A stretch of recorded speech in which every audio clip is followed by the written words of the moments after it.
El presentador inicia el relato con una pausa prolongada, como si necesitara preparar al público para lo que está por venir.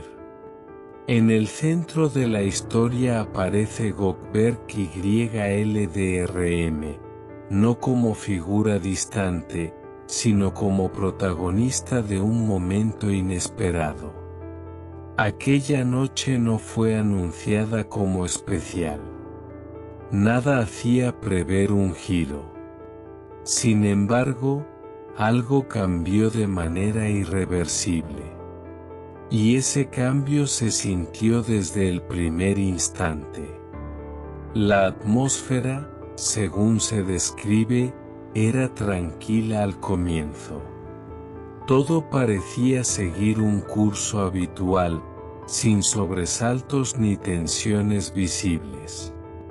Pero a veces la calma es solo la antesala de una decisión interna. El presentador explica que la revelación no llegó de golpe. Se fue construyendo a través de gestos, silencios y miradas sostenidas. Hasta que finalmente ocurrió. No se trató de un arrebato impulsivo. Fue más bien una acumulación contenida que encontró salida. Gökberk, acostumbrado a medir sus palabras, eligió esa noche para dejar de hacerlo. El tono no fue agresivo ni defensivo. Fue honesto. Y esa honestidad sorprendió a todos los presentes. El relato avanza describiendo cómo el ambiente cambió en cuestión de segundos. Las miradas se fijaron en él. El murmullo se apagó. Cuando alguien se revela, el espacio parece contraerse. El presentador destaca que no hubo dramatismo exagerado. Hubo verdad. Y la verdad, cuando aparece, impone silencio. Se enfatiza que esa noche no fue planeada para confesiones. Justamente por eso resultó tan impactante. Nadie esperaba que Gökberk dejara caer la armadura que suele acompañar a las figuras públicas. Sin embargo, lo hizo. Y al hacerlo, mostró una faceta distinta. Más humana, más directa. El presentador subraya que revelarse no siempre significa contar secretos.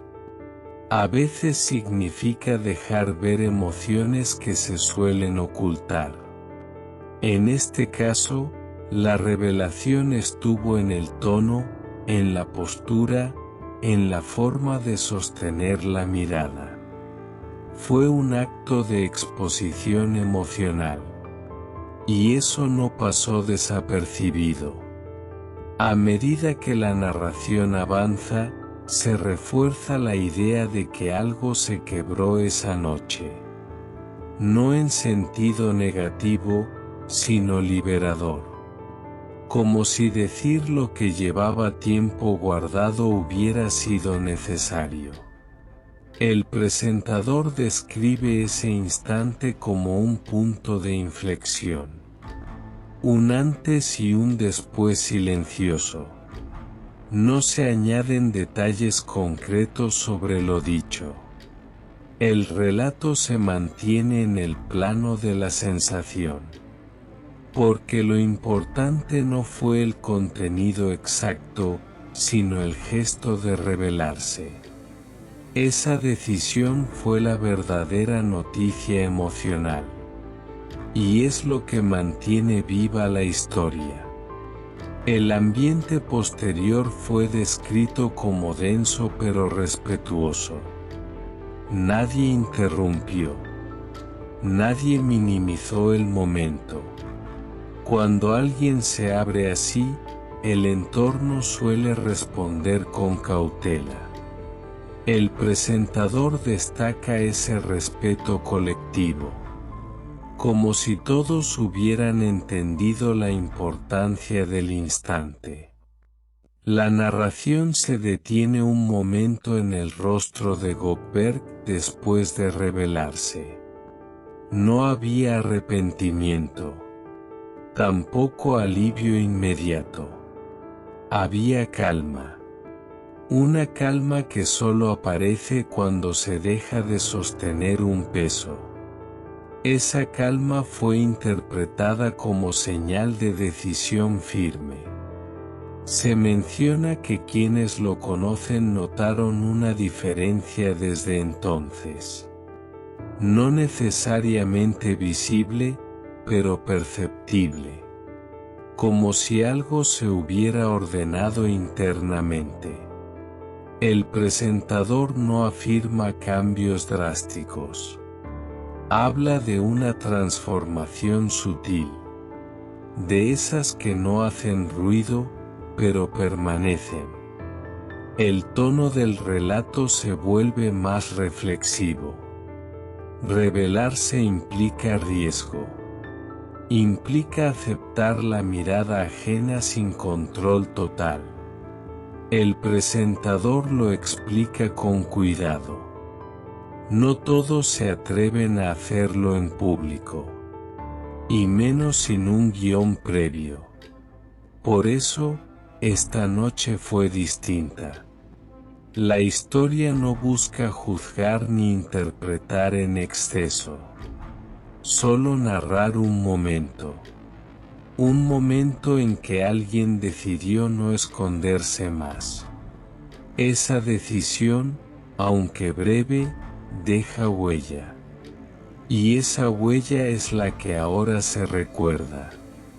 Porque no todas las noches son iguales. Hacia el final, el presentador retoma la frase inicial. Se reveló esa noche. La repite con un tono más suave. Ya no como sorpresa, sino como constatación. Porque lo ocurrido ya forma parte de su historia personal. Y también de la memoria de quienes lo presenciaron. Así concluye el relato, sin conclusiones cerradas ni promesas futuras. Solo con la certeza de que algo fue dicho, aunque no se repita. Y a veces, revelarse una sola vez es suficiente para cambiarlo todo.